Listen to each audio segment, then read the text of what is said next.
আসসালামু আলাইকুম। এটেন বাংলা সংবাদে সবাইকে স্বাগত জানাচ্ছি অনামিকা হাসান পুনম।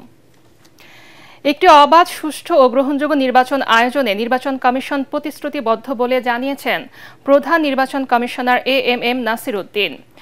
রাজধানীর আগারগাঁওয়ে নির্বাচন কমিশনের সম্মেলন কক্ষে সুশীল সমাজের প্রতিনিধিদের সংলাপের শুরুতেই তিনি একথা বলেন। জানান, জোরে সোরে আগামী নির্বাচনের প্রস্তুতি নিচ্ছে কমিশন।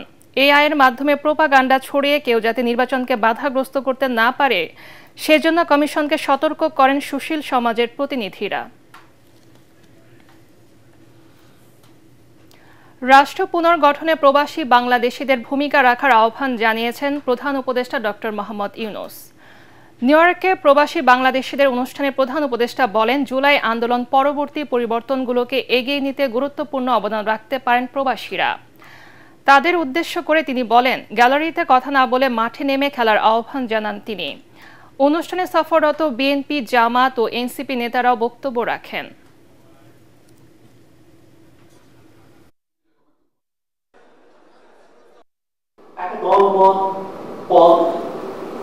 সেই মতভেদ সেগুলোর বাইরে গিয়েও এই প্রজন্ম তারা দাঁড়িয়ে গেছে, তারা বাংলাদেশকে নতুন করে বলতে চায়, তারা বাংলাদেশকে বিশ্ব মঞ্চে উপযোগী এবং প্রতিযোগিতায় বাংলাদেশকে দেখতে চায়।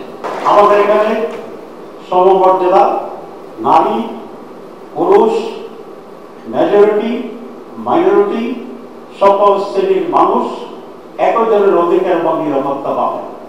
দল, মত, বিশ্বাস, রিলিজিয়ন এখানে কোনো বৈষম্য থাকবে না। এটাই আমাদের আদর্শ হবে। আমাদের এই নতুন জেনারেশন তারা নিঃসন্দেহে আমাদের দেশে নতুন সংগ্রামে, নতুন লড়াইয়ে, নতুন স্বপ্নের মধ্য দিয়ে আমাদেরকে নতুন দিগন্তের মধ্যে নিয়ে যাবে।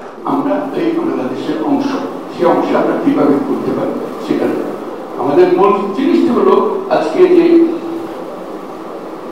ছাত্রদের অভ্যুত্থান হলো সেটা আমাদের মস্ত বড় প্রতিবন্ধকতা সরিয়ে দিয়েছে, আমাদের স্বপ্ন দেখার সরিয়ে দিয়েছে, স্বপ্ন বাস্তবায়নের শক্তি দিয়েছে। রাষ্ট্রযন্ত্র সঠিকভাবে কাজ করছে না, বিচার বিভাগ সেই বিচ্যুতির বাইরে নয় বলে মন্তব্য করেছেন জ্যেষ্ঠ আইনজীবী জেডাই খান পান্না। আন্তর্জাতিক অপরাধ ট্রাইব্যুনালে গণমাধ্যমের প্রশ্নের জবাবে তিনি এই মন্তব্য করেন। বলেন, চারিদিকে মব কালচারে দৌড়াতে ন্যায্যতা পথ হারিয়েছে এবং সেই সুযোগ কাজে লাগাচ্ছে রাষ্ট্র। সাবেক তথ্যমন্ত্রী এবং জাসদ সভাপতি হাসানুল হকের পক্ষে আইনি লড়াই করবেন বলেও জানান তিনি। হত্যার সঙ্গে জড়িত যে কারো সাজা হওয়া উচিত বলেও মন্তব্য করেন তিনি। তবে মৃত্যুদণ্ড সাজার বিরুদ্ধে তার নৈতিক অবস্থান বলেও জানান জেডাই খান পান্না। আজ মহাষষ্ঠী। মণ্ডপে মণ্ডপে চলছে দেবীর বন্দনা। রাজধানীর ঢাকেশ্বরী জাতীয় মন্দির সহ সারা দেশেই বিহিত পূজা, আমন্ত্রণ ও অধিবাসের মধ্য দিয়ে আনুষ্ঠানিকভাবে শুরু হলো দুর্গাপূজা। ভক্তদের ভক্তি, নিষ্ঠা ও পূজার আনুষ্ঠানিকতায় সন্ধ্যায় মাতৃরূপে দেবী দুর্গাকে মণ্ডপে অধিষ্ঠিত করা হবে। শারদীয় দুর্গোৎসবকে ঘিরে ফ্যাসিবাদী শাসনামলের মতো কেউ যাতে কোনো রকম সাম্প্রদায়িক পরিস্থিতি তৈরির অপচেষ্টা করতে না পারে সেদিকে আইনশৃঙ্খলা বাহিনী সহ সবাইকে সজাগ থাকার আহ্বান জানিয়েছেন বিএনপির ভারপ্রাপ্ত চেয়ারম্যান তারেক রহমান। এক ভিডিও বার্তায় দেশের হিন্দু সম্প্রদায়ের প্রতি শারদীয় দুর্গাপূজার শুভেচ্ছা জানিয়ে তিনি বলেন, দেশের বিভিন্ন ধর্মাবলম্বী মানুষ উৎসাহ উদ্দীপনার সঙ্গে যার যার ধর্ম পালন করবে, এটি বাংলাদেশের আবহমান কালের ধর্মীয় সামাজিক মূল্যবোধ। তিনি বলেন, বিএনপি বিশ্বাস করে ধর্ম যার যার, রাষ্ট্র সবার। ফ্যাসিবাদ মুক্ত বাংলাদেশে দেশের প্রত্যেক নাগরিক একে অপরের নিরাপত্তা এবং সম্মান রক্ষা করবে।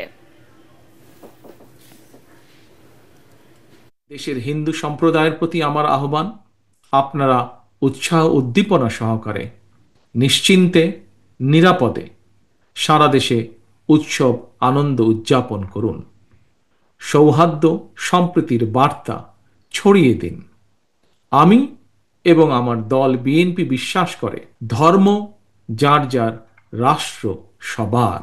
শারদীয় উৎসবকে ঘিরে ফ্যাসিবাদী শাসন আমলের মতন কেউ যেন কোনো রকম সাম্প্রদায়িক পরিস্থিতি কিংবা নিরাপত্তা বিঘ্নিত হওয়ার মতন কোনো অপচেষ্টা করতে না পারে সে ব্যাপারে সতর্ক এবং সজাগ থাকার জন্য আমি দেশের আইন শৃঙ্খলা রক্ষাকারী বাহিনীর প্রতি আহ্বান জানাই। পরবর্তী সংবাদ দেখার আমন্ত্রণ জানিয়ে এখনকার মতো শেষ করছি। ATN বাংলা সংবাদ ইউটিউবে দেখতে ব্রাউজ করুন, YouTube/ATN বাংলা নিউজ। ধন্যবাদ সবাইকে।